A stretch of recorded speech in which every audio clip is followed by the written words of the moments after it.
Hello students, welcome. Here in this question we have 0.500 liter of and 0.250 m acetate buffer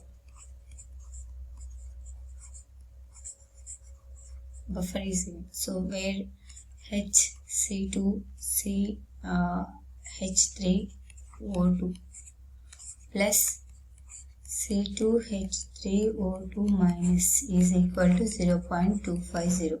So this one is A minus, we can say, and this one is HA, concentration is given. So here they are asking, this one is at pH is equal to 350 and we have to add 1 m of NaOH.